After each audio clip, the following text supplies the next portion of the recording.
Trailer park sharks, y'all. I don't even know where to start with this one. I guess I'll tell you that I came into this movie with super low expectations. Just the words trailer park sharks had me set up to not like this movie. Because how often does a cheesy B movie get rednecks right? They're always the idiots. They're always the guys that you laugh at, and they're dumb, and to a certain extent, that is true in this movie. However, the Hollywood side of things always forgets to make these guys eventually be likable. Trailer Park Sharks does not miss that opportunity. We're talking about a movie that deals with another freshwater shark, which is not my favorite. However, they put him in a really cool situation. They have a flooded trailer park. Not just flooded, but the trailers have been scattered by this levee breaking, which was the masterminded plot of this evil bad guy that we find out about early on in the movie. He's kind of silly, but that's all good because this is fun.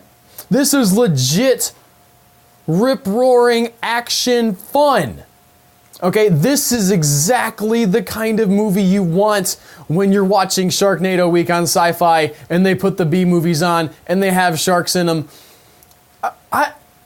Maybe last year wasn't a great representative sample, but coming off of last year with Planet of the Sharks being a disappointment, Ice Sharks being just okay, and several other ones just not living up to expectations, I keep waiting for the shoe to drop and for us to get the bad movie.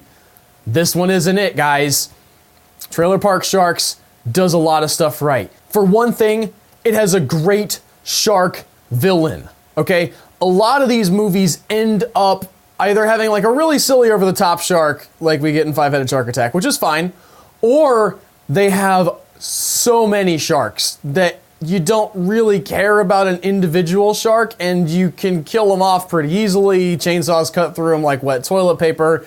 NBD with all these sharks. But we're dealing with a single shark situation here, and that makes it a lot more interesting. He gets a few cool powers. He has the ability to zap people with some electric eel thing that he has going on. That doesn't make scientific sense, but whatever. And he's very much a great villain in the form of like your animal villain hunting people down, but also a great plot device because in a movie like this, especially with as many characters as you have, you're always worried about somebody becoming annoying, right? That one character that's going to come out and be shrill and annoying, and you just can't stand them. And there's a lot of times where that starts to happen in this movie. There's a lot of times where you're like, I'm really starting to get tired of this character. Maybe they've had too much screen time. Oh, the shark ate him. Every time. It's like clockwork. You can set your watch by this feeling that you're getting a little bit annoyed with the character, and all of a sudden the shark eats him. It's great. It's just wonderful. The main character is this dude who lives in a trailer park. He has aspirations to get out, but he's sort of with his people, and he's here, engineering his way out of this disaster that he's found himself in.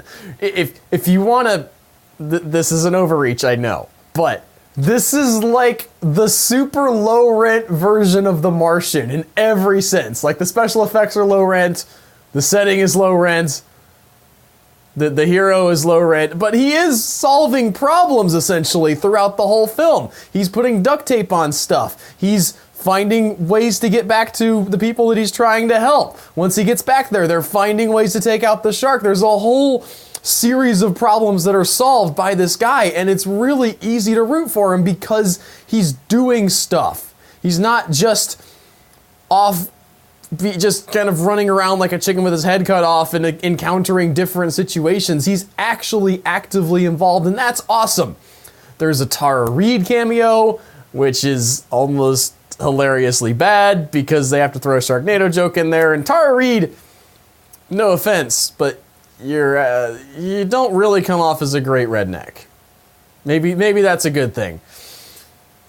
There's a shark that eats a horse at one point, which is a high point for me. If we're ticking off the awesome things that sharks do in these movies, shark eats a horse, and by the way, right before that, the horse was galloping through the water with the cowboy riding on his back trying to lasso the horse. Yes, please, to all of this. This was the best movie of Sharknado week so far, okay? Five-Headed Shark Attack did not suck, okay? Pretty good. Started us off to a decent start, all right? Then we had Mississippi River Sharks, also good stuff, all right? I had some problems, but I was like, you know what? I enjoyed that. I can come out and say good things about that. And here we are with Trailer Park Sharks, my least anticipated movie so far that we've seen. And somehow this is the best one for me. Of the three movies of Sharknado week that we've had so far, Trailer Park Sharks is the best. I liked it. I liked it a lot. It had that fun that didn't go so far in the annoying direction that you started to hate the movie. It wasn't so self-aware that you just wanted to grind your teeth together like sometimes these movies are, but it kept itself moving. It had a great amount of humor, a great amount of action. It just did all the things right that a B movie can do right, and I am happy about it. Those are my thoughts, guys. Hope you liked them. If you have different thoughts, leave them in the comments below. We are rolling right through a great Sharknado week. Next up is Toxic Shark. That's airing tomorrow night, and sucker me in, but I guess I'm gonna have to look forward to this one. So stay tuned for what we think of that, and until then, you guys take care.